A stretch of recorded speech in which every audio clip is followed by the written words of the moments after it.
दो सेक्टर ऐसा है जिसमें रोजगार के मौके काफी ज्यादा होते हैं और उसमें विकास की संभावनाएं भी उतनी ही ज्यादा है। उनमें से एक है फिशरी यानी मत्स्य पालन और दूसरा है डेयरी। उन दोनों सेक्टर की जिम्मेदारी है वरिष्ठ कैबिनेट मंत्री राजीव रंजन सिंह उर्फ ललन सिंह पर। सर, आपका स्वागत है हमारे इस कार्यक्रम में। बहुत धन्यवाद। मेरा पहला सवाल ये कि ये दो सेक्टर, वैसे हम लोग तो मछली खाते हैं, दूध पीते हैं, लेकिन इस सेक्टर को करीब से जानने में लगता है कि बड़ा कॉम्प्लिकेटेड है। तो आप इस सेक्टर को कभी पहले से जानते थे एक एक्सपर्ट के तौर पे या फिर समाज सेवा के तौर पे? नहीं, हम पहले से कभी इस सेक्टर को जानते नहीं थे। मैंने मछली खाते थे और हम लोग सीधा इतना जानते थे कि मछली तालाब में होता है, मछली मार के खाना है, मछली बाजार से लेके आना है। लेकिन फिश सेक्टर में, मछली के क्षेत्र में क्या क्या परेशानी है और सरकार ने इसको बढ़ाने के लिए क्या क्या किया, ये इस विभाग में आने के बाद मुझको पता। बिल्कुल यही सवाल मैं आपसे पूछने वाला भी था कि 100 दिन हुए हैं यहाँ पे आपको इस मंत्रालय को संभालते हुए जिम्मेदारी। तो फिशी सेक्टर से शुरुआत करें तो इसमें अब तक किस तरह की उपलब्धि हासिल कर पाए हैं आप और अभी चुनौतियां क्या हैं इसकी? देखिए, 100 दिन के अंदर हम लोगों ने कई कार्यक्रम ऐसे किए हैं और कई ऐसे हम लोगों ने निर्णय लिए हैं जिससे फिशिंग सेक्टर को बहुत ही ज़्यादा बढ़ावा मिलेगा। एक तो हम लोगों ने एक इंडिया स्पेस लिमिटेड है जो अपना स्वदेशी कंपनी है, उसके द्वारा निर्मित एक ट्रांसपॉन्डर हम लोगों ने लगाया। वो प्रधानमंत्री मत्स्य संपदा योजना के तहत हम लोगों ने लिया है, वो डेवलप किया है उसने।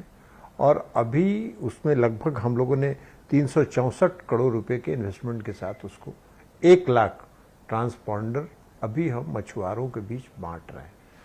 अब मछुआरे जब समुद्र में मछली मारने के लिए, जो कोस्टल समुद्री इलाके के जो मछुआरे लोग हैं, वो जब समुद्र में जाते हैं तो महीनों महीनों तक समुद्र में मछली मारने का काम करते हैं। उस समय उनको परिवार से उनका कोई संपर्क नहीं रहता है। इस ट्रांसपॉन्डर के माध्यम से इस ट्रांसपॉन्डर को किसी एंड्रॉयड टेलीफोन, मोबाइल फ़ोन के साथ वो जोड़ सकते हैं, कनेक्ट कर सकते हैं। अब इसके द्वारा उनको परिवार से लगातार उनका संपर्क बना रहेगा, नंबर 1। नंबर 2 कि वो जो वेसल, जिस वेसल पर वो जा रहे हैं, उस वेसल के मालिक से उनका संपर्क बना रहेगा। अगर उसमें तकनीकी कोई खराबी आ गई या कोई समस्या पैदा हो गई तो वो अपने मालिक से को सूचित करके अपना हेल्प उनसे ले सकते हैं। तीसरा, जो जमीन पर जो फिशरी से जुड़े दफ्तर हैं, उनके साथ उनका संपर्क हो सकता है कि उनको क्या परेशानी हो रही है समुद्र में, वो उनसे कम्युनिकेट कर सकते हैं। तो ये ट्रांसपॉन्डर का ये भी बताएगा कि कहाँ पे मछली ज्यादा है, कहाँ पे कम है? हाँ, अभी। और उसके अलावा जो उनके मछुआरे जो समुद्र में हैं, उनके हित में के लिए ये है कि अगर कोई पूर्वानुमान के आधार पर किसी समुद्री इलाके में चक्रवात आने की सूचना मिली तो तत्काल उनको यह सूचित किया जा सकेगा कि उस इलाके में चक्रवात आने वाला है, आप वहां से निकल जाओ। या यह भी सूचित करेगा कि चूंकि वो घूमते रहते हैं समुद्र में मछली की तलाश में, यह ट्रांसपॉन्डर चूंकि सैटेलाइट के साथ जुड़ा हुआ है, तो यह सैटेलाइट के माध्यम से उनको यह भी सूचित करेगा कि किस इलाके में मछली ज्यादा तादाद में उपलब्ध है, तो वहां उनको जाके मछली मारने में सुविधा होगी। अनावश्यक जो इधर उधर घूमते हैं उसमें उनको सहूलियत होगी। तीसरी बात, वो कभी कभी मछली मारते मारते सीमा पार कर जाते हैं। जब वो सीमा पार कर जाते हैं उसके लिए भी उनको ऑटोमेटिक अलर्ट देगा कि आप सीमा पार कर रहे हो, आप इस सीमा से वापस आ जाओ। तो ये जो मछुआरों को गिरफ्तार करने वाली खबरें आती हैं वो बंद हो जाएंगी? वो लगभग कम हो जाएगी। अगर मछुआरे जो हैं उस सिग्नल को समझ के और उस सिग्नल को एहसास करके अगर वो वापस हो जाएंगे तो निश्चित तौर पर इसमें तो इसके लिए क्या मछुआरों को ट्रांसपॉन्डर को समझने के लिए क्या कोई ट्रेनिंग या फिर डेवलपमेंट, स्किल डेवलपमेंट टाइप से प्रोग्राम चलाना? कुछ नहीं है, वो सारा चीज तो हमने आपको बताया कि मोबाइल के साथ एंड्रॉयड के साथ जुड़ जाएगा। तो जैसे मोबाइल फोन से बात करता, आजकल कौन मोबाइल फोन से बात नहीं करता है, सारे लोग मोबाइल फोन से बात करते हैं। फिशिंग सेक्टर में सर एक जो बड़ा चैलेंज रहा है कि इंडिया में फिशिंग तो बहुत ज्यादा है, एक्सपोर्ट भी करते हैं, ग्लोबल हिस्सेदारी भी अच्छी खासी है, लेकिन सब टुकड़ों में हो रहा होता है। तो एक स्केल पे डेवलप कर सके फिशिंग सेक्टर को, तो इसके लिए क्या पहल? देखिए, एक हम लोगों ने अभी 100 दिन के अंदर एक नेशनल डिजिटल प्लेटफॉर्म हम लोगों ने लॉन्च किया है और वो उस डिजिटल प्लेटफॉर्म पर मछुआरे अपना निबंधन करा सकते हैं।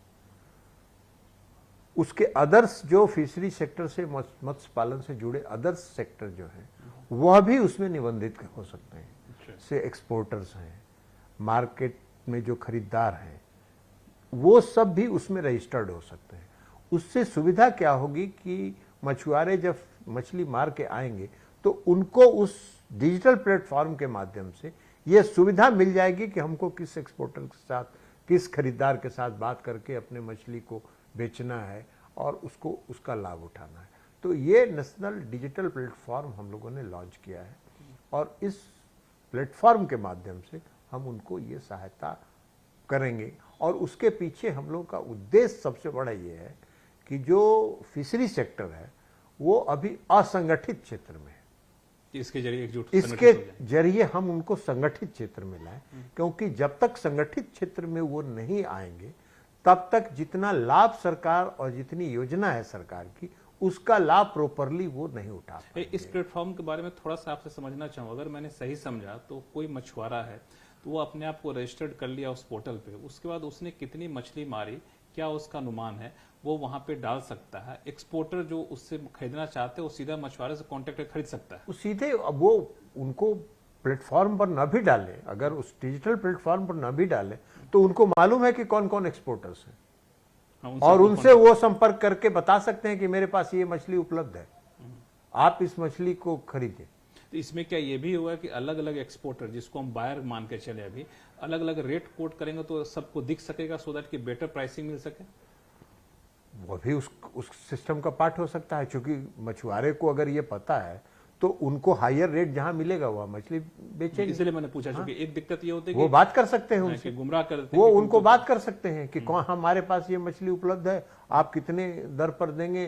कई एक्सपोर्टर से बात करेंगे और जहां उनको उचित दर मिलेगा वहां उसको बेच सकते हैं। एक जो फिशिंग को लेकर के एक और समस्या आती है वो आपको इंफ्रास्ट्रक्चर, फिशिंग करी, फिशिंग को लेकर के हम फिर समुद्र के किनारे आ रहे हैं, जमीन पे आ रहे हैं, वहां पे उसकी पैकिंग की, फ्रीजर की दिक्कत है। तो जबकि दूसरे देशों में बहुत विकसित शिप भी रहते हैं जहाँ पे सारी सुविधाएं एक शिप पे ही रहता है, आप वहीं पे फिशिंग करी, तुरंत में फ्रीजर में डालिए, तुरंत पैकेजिंग करी। तो इस लेवल पे कभी सोचा आपने? ये तो वेसल्स जो एक्सपोर्टर्स हैं और जो वेसल वाली कंपनियां हैं उनको डेवलप करना है। सरकार के स्तर पर ये डेवलप नहीं हो सकता है, क्योंकि ये टोटल प्राइवेट सेक्टर में है। हम लोगों ने इसलिए अभी विशाखापट्टनम में देश भर के जो सी फूड के एक्सपोर्टर्स हैं उन लोगों की एक बैठक बुलाई थी और उनसे हम लोगों ने ये समस्या, उनकी जो समस्या एक्सपोर्ट में आ रही है, क्योंकि हम अगर एक्सपोर्ट को बढ़ाना चाहते हैं तो उनकी भी समस्या हमको जानना चाहिए। तो उनकी समस्या को जानने के लिए हम लोगों ने दिन भर वहाँ बैठक की, उनकी समस्या को हम लोगों ने सुना और हम लोगों ने उनसे भी कहा कि आपको अगर एक्सपोर्ट को बढ़ाना है तो आप वैल्यू एडिशन, अपने प्रोसेसिंग प्लांट को वैल्यू एडिट करिए ताकि आप एक्सपोर्ट को बढ़ा सकें, मार्केट में कम्पीट कर सकें। क्योंकि यूरोपियन मार्केट में जब तक वैल्यू एडिशन नहीं होगा फीस का तब तक हम एक्सपोर्ट को नहीं बढ़ा सकते। एक्सपोर्ट बढ़ाने में एक और है कि कई सारी वैरायटीज हैं जो अभी भी बहुत डिस्कवर्ड नहीं है, फिर जितना पोटेंशियल उतना हम वो नहीं निकाल पाते। जैसे टूना फिश की बात करें तो उसके लिए क्या पहल करें? जैसे टूना फिश के बारे में है कि अंडमान निकोबार में या लक्षद्वीप में टूना फिश जो है वो बहुतायत संख्या में पाई जाती है। तो अभी हम लोगों ने वहाँ के राज्य सरकार जो यूनियन टेरिटरी गवर्नमेंट है लक्षद्वीप की, उनसे बात की, जो उनके अधिकारियों से बात की, तो मालूम हुआ कि पूरे अंडमान में कोई फिशिंग इंफ्रास्ट्रक्चर विकसित नहीं है और उसके कारण लगभग 1 लाख टन टूना फिश समुद्र में अपनी मौत स्वयं मर रहा है। अगर हम उसकी फिशिंग का इंतजाम करें और उसको फिर हम एक्सपोर्ट करें तो टूना एक ऐसा फिश है जो जिसकी मांग पूरी दुनिया में सबसे ज्यादा है। लक्षद्वीप में भी वही स्थिति है। तो इन दो जो इन दोनों यूनियन टेरिटरी जो है, केंद्र शासित जो इलाके हैं, वहाँ भी फिशिंग इंफ्रास्ट्रक्चर कैसे डेवलप किया जा सके इस पर हम लोग बात कर रहे हैं। उसमें जो प्राइवेट पार्टी भी इन्वेस्ट होगी उसको भी हम लोग उसमें इन्वॉल्व कर सकते हैं और कई लोग और भी हो सकते हैं जिनको हम कर सकते हैं। हम सरकार के स्तर पर क्या कर सकते हैं उस पर अभी हम लोग मंथन कर रहे हैं और डिफरेंट स्टेक होल्डर से हम लोग चर्चा के स्टेज पर अभी हैं। उस पर अंतिम निर्णय हम लोग चर्चा समाप्त करने के बाद ही ले पाएंगे। तो इस चर्चा में क्या किसी भी तरह का एक्सपोर्ट प्रमोशन सब्सिडी जैसा इंसेंटिव जैसा कोई विचाराधीन है?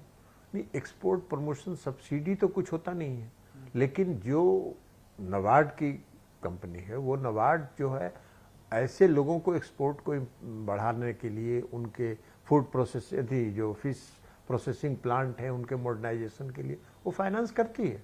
एक आखिरी सवाल फिशिंग सेक्टर को लेके, कि फिशिंग सेक्टर के एक्सपोर्ट को लेके कोई आपने टारगेट रखा है, रोड मैप बनाया है? नहीं, हम अभी 60,000 लगभग 60,000 करोड़ का एक्सपोर्ट सालाना कर रहे हैं। हम लोग उसको मान के चल रहे हैं कि अगर हम थोड़ा प्रयास करें और थोड़ा मेहनत करें तो 1 लाख करोड़ तक हम इसको पहुंचा सकते हैं। अब ये लक्ष्य अभी हम लोग चर्चा के स्टेज पर हैं, और जब तक चर्चा पूर्ण नहीं हो जाए तब तक इस पर कहना उचित नहीं है। फिशिंग सेक्टर से मिलता जुलता सेक्टर है आपको डेयरी सेक्टर। मिलता जुलता दो मायने में है, एक वो भी काफी अनऑर्गेनाइज्ड है, उसमें भी स्केल प्रोडक्शन की कमी है, तो उसको कैसे आप देख रहे हैं? देखिए, स्केल प्रोडक्शन की कमी उसमें नहीं। हम आज फिश माने मिल्क प्रोडक्शन में हम आज दुनिया में नंबर 1 पर है। तो मिल्क प्रोडक्शन हमारा कहीं कम नहीं है। मिल्क प्रोडक्शन का ग्रोथ मिल्क प्रोडक्शन का ग्रोथ हमारा 6% प्रति वर्ष की दर से है, जबकि आप विश्व के स्तर पर देखें, ग्लोबली देखें तो ग्लोबली 2% का ग्रोथ है उनका, हमारा ग्रोथ 6% का है। तो हम मिल्क सेक्टर में, मिल्क प्रोडक्शन में सेल्फ सफिशिएंट है। लेकिन हमारे मिल्क सेक्टर में एक प्रॉब्लम है कि हमारा जो एफएमडी है उसको कैसे हम लोग खत्म करें और देश को एफएमडी मुक्त, जिसको हम कहते हैं फुट एंड माउथ डिजीज, उससे मुक्त देश को कैसे बनाएं, इस पर हम लोग काम कर रहे हैं। और उस पर हम लोगों ने एक योजना बनाई है कि हम लोग 3 सेक्टर में उसको बांटें। जिन राज्यों में 0 से 25% एफएमडी के केसेज हैं उनको पहले हम लोग टारगेट करें, उस राज्य को हम मुक्त करें एफएमडी से। फिर 25 से 50% जिन राज्यों में है उन राज्यों पर कंसंट्रेट करें, उनको एफएमडी मुक्त करें, और फिर 50 से एबव % वाले पर हम कंसंट्रेट करें। क्योंकि इसका वैक्सीनेशन हमारे पास पर्याप्त संख्या में उपलब्ध है, और वैक्सीनेशन हम मुफ्त दे रहे हैं, और घर तक पहुंचा के किसानों के उनके एफएमडी का वैक्सीनेशन पशुधन को हम उपलब्ध करा रहे हैं। तो इसलिए ये काम हम लोग कर रहे हैं। तो एफएमडी मुक्त जिस दिन हो जाएगा, हमारा मिल्क प्रोडक्शन भी जो है वो एक्सपोर्ट के लिए पर्याप्त हो जाए। इससे अलग हटकर सर सवाल पूछूं आपसे कि जब तीसरे कार्यकाल की सरकार बनी तो सहयोगी दल के तौर पर जदयू यहाँ पे शामिल हुआ, तो ये उम्मीद जगी कि बिहार में अब विकास की रफ्तार तेज होगी। तो आपका अनुभव क्या है, और अब तक अगर बिहार सेंट्रिक विकास की बात करें तो क्या कुछ कर पाए हैं? देखिए, अभी आपने माननीय वित्त मंत्री का बजट भाषण सुना होगा, और जो पूर्वांचल की योजनाओं का जिसकी बहुत आलोचना हुई, कई लोगों ने राजनीतिक तौर पर उसकी आलोचना की, जबकि उसका कोई मतलब नहीं था। सभी राज्यों के लिए योजना थी, लेकिन पूर्वांचल चूंकि थोड़ा पिछड़ा इलाका था, उसके लिए उन्होंने कई योजनाओं की घोषणा की।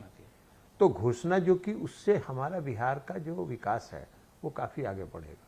जैसे हमारा पीरपैंती में जो पावर प्लांट की घोषणा हुई, या जो पटना से पूर्णिया तक, या जो बक्सर से आपको भागलपुर तक जो नेशनल हाईवे की घोषणा हुई, इससे हमारा इंफ्रास्ट्रक्चर और बढ़ेगा। और इंफ्रास्ट्रक्चर हमारा अगर बढ़ेगा, आधारभूत संरचना बढ़ेगी, तो स्वाभाविक तौर पर विकास होता है। इसके अलावा और कई योजनाएं हैं। बाढ़ के लिए बिहार की जो सबसे बड़ी समस्या है वो बाढ़ है, और बाढ़ के लिए केंद्रीय वित्त मंत्री ने अपने बजट भाषण में कहा कि हम उस बाढ़ के निदान के लिए कमेटी बनाए, और एक कमेटी गठित हो चुकी है। वो कमेटी काम कर रही है कि कहां कहां हमको बाढ़ से नियंत्रण के लिए चेक डैम बनाना है, डैम बनाना है, हाई डैम बनाना है। ये कमेटी उसका निरीक्षण कर रही है और घूम रही है, और घूमने के बाद वो कमेटी रिपोर्ट देगी। और केंद्र सरकार कटिबद्ध है कि पूर्वांचल का विकास होगा, इसलिए कि आदरणीय प्रधानमंत्री नरेंद्र मोदी जी की जब कल्पना है कि विकसित भारत बनाने का, तो विकसित भारत तब तक नहीं बनेगा जब तक देश का हर क्षेत्र विकसित नहीं हो। एक अगर आप शेयर कर सकें कि इंफ्रास्ट्रक्चर के अलावा और कौन से सेक्टर है जहां पे आप केंद्र में रहते वहां पे कोशिश करें कि उसको बढ़ावा मिले, और खास तौर से रोजगार एक बड़ी समस्या रही है, सर्वविदित है, इसकी समस्या से निवारण के लिए। देखिए, वो बिहार का एक पार्ट है। बिहार का एक ये है कि बिहार कोई पोर्ट के साथ नहीं जुड़ा हुआ है, उसके ट्रांसपोर्टेशन कोई भी इंडस्ट्रियलाइजेशन वहाँ नहीं हो सकता है, लेकिन वहाँ जब भी होगा तो एग्रो बेस्ड इंडस्ट्री स्थापित हो सकता है। अभी आपने देखा होगा कि केंद्र की पहले की यूपीए की सरकार में हमारे माननीय मुख्यमंत्री आदरणीय नीतीश कुमार जी लगातार यह प्रयास करते रहे कि जो चीनी मिल है, उस चीनी मिल से आप सिर्फ एथेनॉल बनाने की अनुमति दीजिए। केंद्र की सरकार ने नहीं दी। लगातार वो प्रयास करते रहे, कई बार कृषि मंत्री से मिले, शरद पवार साहब से मिले, सबसे मिले, उन्होंने अनुमति नहीं दी। उनका शर्त था कि हम इथेनॉल की अनुमति तभी देंगे जब आप चीनी का उत्पादन करें। और चीनी, हाँ, और चीनी एक ऐसा सेक्टर है जो 2 साल तक ऊंचाइयों पर रहता है, तो फिर 3 साल तक उसका मार्केट गिरा हुआ होता है। तो चीनी का उत्पादन करने में बहुत लोगों की रुचि नहीं थी। आदरणीय प्रधानमंत्री नरेंद्र मोदी जी की सरकार ने सिर्फ इथेनॉल की यूनिट लगाने की अनुमति दी, और आज उसका परिणाम है कि बिहार में 100 से ज्यादा इथेनॉल की यूनिट लग रही है। तो ये रोजगार पैदा करेगा। इसमें एक दिक्कत ये होती है कि जो बाहर के निवेशक आते हैं वो अपना प्रॉफिटेबिलिटी, कंज्यूमर बेस, ये सब तो देखते ही देखते हैं, एक लॉ एंड ऑर्डर को भी देखते हैं। कोई लॉ एंड ऑर्डर आरोप लगाया जा रहा है आपको, कोई विपक्षी पार्टी को तो ऐसे ही आरोप लगाना है। बिहार में कोई लॉ एंड ऑर्डर नहीं है। हम आपको निमंत्रित करते हैं, आप चलिए। बिहार में एक समय था जब पति पत्नी का राज था, तो पटना जैसे शहर में 5 बजे शाम के बाद कोई निकलना नहीं चाहता था, और खास करके महिलाएं तो और नहीं निकलना चाहती थी। आज आप चले जाइए बिहार के किसी कोने में, किसी कोने से किसी कोने में आप 12 बजे रात में चलिए, 4 बजे भोर तक पहुंच जाइए, कोई आपको रोकने टोकने वाला नहीं मिलेगा। इसका मतलब ये मानो कि आप साफ तौर से कह रहे हैं जो निवेशक वहां पे अपना पैसा लगाना चाहते हैं वो लॉ एंड ऑर्डर की चिंता तो ना करें। लगा ही रहे हैं लोग। हमने आपको बताया कि सैकड़ों लोग वहां इथेनॉल का यूनिट लगा रहे हैं। 100 से ज्यादा इथेनॉल की यूनिट लगी, 10 से 15 इथेनॉल की यूनिट तो प्रोडक्शन में आ गई। तो इस तरह से लगा रहे हैं लोग। उनको कहां कोई दिक्कत हो रही है, कहां कोई परेशानी हो रही है? कोई रंगदारी नहीं है। पति पत्नी के राज में वहां अपहरण होता था। आप बता दीजिए बिहार में 18 साल 19 साल में एक अपहरण का घटना हुई हो? नहीं होती है। तो विपक्ष का आरोप बेबुनियाद है। विपक्ष का तो काम ही वही है, कुछ नहीं बोलना है तो क्या कहना है। जब कुछ कहने के लायक नहीं है तो कुछ ना कुछ तो बोलना है, और इसलिए नकारे जाते हैं। हर चुनाव में नकारे जाते हैं। जनता उनके बात को नहीं समझती है, वो बोलने के लिए जो बोलते रहे, लेकिन जनता उन पर भरोसा नहीं करती है। एक आखिरी मुद्दा है वो एक देश एक चुनाव को लेकर कैबिनेट ने इसे मंजूरी दी है, लेकिन ये काफी राजनीतिक रूप से संवेदनशील मामला था। कई राजनीतिक पार्टी इसका विरोध भी कर रही है। तो मेरा पहला सवाल ये कि वन नेशन वन इलेक्शन को लेकर के आप लोगों से सलाह मशविरा किया गया, किस तरह का फीडबैक आपका रहा है? देखिए, जो वन नेशन वन इलेक्शन के लिए जो पूर्व राष्ट्रपति आदरणीय रामनाथ कोविंद जी की अध्यक्षता में जो कमेटी थी, उसने सभी राजनीतिक दलों को बुलाया था और सभी राजनीतिक दलों से राय भी मांगी थी। हम लोग भी आए थे, हमारे साथ हमारी पार्टी के जो अभी संसद में सदस्य हैं, संसद में नेता हैं संजय झा जी, वो भी गए थे और हम लोगों ने समर्थन किया था। इसलिए कि आज आवश्यकता है इस देश की आवश्यकता है। आप पूछना चाहता हूं, आप एक बात बताइए कि कभी विधानसभा का चुनाव हो रहा है, कभी लोकसभा का चुनाव हो रहा है, कभी पंचायत का चुनाव हो रहा है, और सारा जो स्टेट मशीनरी है, पुलिस प्रशासन से लेकर जिला प्रशासन तक, उस चुनाव में व्यस्त है, उस चुनाव में लगा हुआ है। सारा काम बाधित है। मॉडल कोड ऑफ कंडक्ट लगा हुआ है, कोई विकास का काम नहीं हो सकता है। कोई उद्घाटन नहीं हो सकता है, कोई शिलान्यास नहीं हो सकता है, लॉ एंड ऑर्डर खत्म हो जाता है, इसलिए कि पूरा पुलिस प्रशासन तो चुनाव में के काम में लगा हुआ है। पारा मिलिट्री इतनी बड़ी संख्या में चुनाव में लगती है, तो ये अब उनका ड्यूटी है पारा मिलिट्री का सीमा की सुरक्षा करना। अब सीमा से हटा के उनको चुनाव में लगाया जाता है। तो ये सारी समस्याओं का निदान ये है कि एक बार चुनाव हो जाए और फिर 5 साल के बाद चुनाव हो। इसके विरोध में एक ठोस लॉजिक ये दिया जाता है कि एक साल चुनाव हो जाएगा, फिर 5 साल बाद होगा, तो नेता लोग जनता को भूल जाएंगे 4 साल तक, फिर चुनाव का समय याद रखेंगे। क्यों भूल जाएंगे? आज भी वही होता है, क्योंकि जब चुनाव आते हैं तो बड़े लोक लुभावन फैसले होते हैं जिससे जनता को तत्काल राहत मिलती है। यही तो रोकना चाहिए, क्योंकि लोक लुभावन फैसले करना ये जनता के हित की बात थोड़ी है। जनता के हित की बात यह है कि जनता के इंटरेस्ट में जो काम करना हो वो काम करिए। अब बिहार में अगर चुनाव हो रहा है तो बिहार के हिसाब से फैसले हो रहे हैं, उत्तर प्रदेश में अगर चुनाव हो रहा है तो उत्तर प्रदेश के हिसाब से फैसले हो रहे हैं। ये नहीं होना चाहिए, देश के लिए फैसला होना चाहिए। और इसलिए जरूरी है कि 5 साल तक कोई भी सरकार जो चुनी जाए वो 5 साल तक काम करे और 5 साल तक के बाद फिर चुनाव में जाए और उस काम के आधार पर जनता आकलन करेगी कि काम हुआ। तो काम करने का भी तो अवसर मिलना चाहिए सरकारों को। तो आपको लगता है कि संसद के सत्र में जब ये बिल आएगा तो पारित हो जाएगा? नहीं, पारित होगा कि नहीं होगा यह अलग बात है, लेकिन आज जो हम विरोध कर रहे हैं, जो इस एक देश एक चुनाव की नीति का विरोध करना, हम उनसे ये जानना चाहते हैं कि आप बताओ ना कि विरोध का कारण क्या है। कांग्रेस पे विरोध कर रही है, ये क्या कारण है? कौन सा तर्क है इसके पीछे? अगर ये 5 साल के लिए चुनाव होती है, अगर 6 महीने के अंदर मिड टर्म पोल हो सकता है, तो मिड टर्म पोल होगा तो 4.5 साल के लिए चुनाव होगा। 2 साल के बाद अगर मिड टर्म पोल होता है तो 3 साल के लिए चुनाव होगा, लेकिन टर्म वही रहेगा, टर्म वो 5 साल ही रहेगा। बाकी बचे हुए टर्म के लिए चुनाव होना चाहिए और उसका फैसला होगा। तो काहे कोई चाहेगा कि 2 साल के लिए फिर हम चुनाव में जाएं? तो ये राजनीतिक दलों पर भी और पॉलिटिकल नेता जो राजनीति करते हैं उन पर भी नियंत्रण का एक आधार होगा।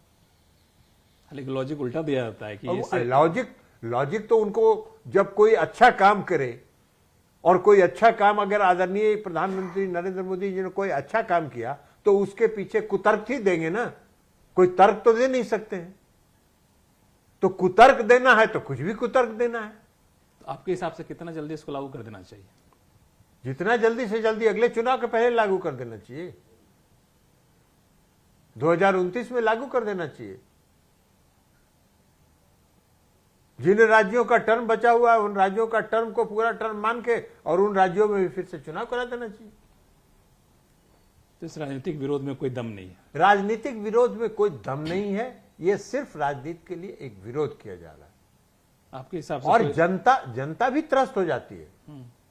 ऐसा नहीं है कि कोई सिर्फ राजनीतिक दल त्रस्त होते हैं, जनता भी त्रस्त हो जाती है चुनाव में वोट मांगने। कई बार तो जनता मस्त भी होती है, कहते हैं चुनाव आए इसलिए सरकार ने ये फैसला ले लिया, चुनाव आए इसलिए सरकार ने ये फैसला ले लिया। वो सब कुछ नहीं है।